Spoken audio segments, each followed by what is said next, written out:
มาคักพี่น้องผมเต็มข้าวจนพูนกินพินเสียดายตุกมากองออกเนาะสูงโคตรพี่น้องเลย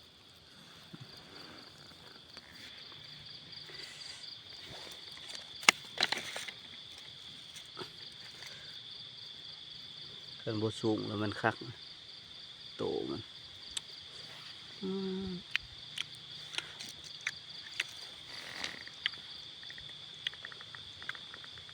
มีปันเข้าแล้วมันคักเลยพี่น้องโคมจักบาทวะพี่น้องบ่เห็นห้อง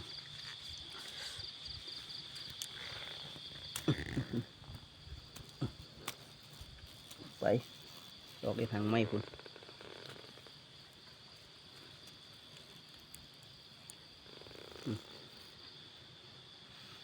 หมุนไปเลยโอ้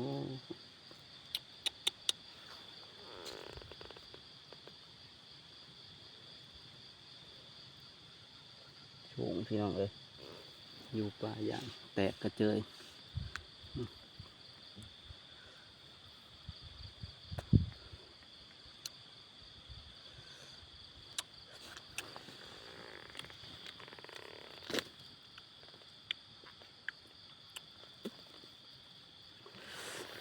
ลูกอ๋อเสียดายพี่น้อง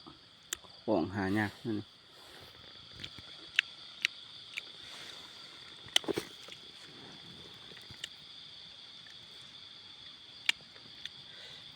ต่อไปยังได้เลี้ยงพี่น้องเป็นนางตัวอ่อนคนไทยเรียกตัวอ่อน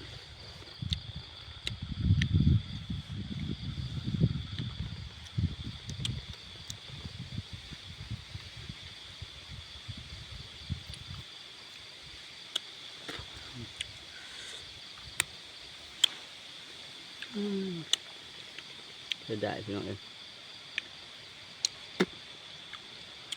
กินกับเขานี่จะได้ตกมาโอ้ตกมา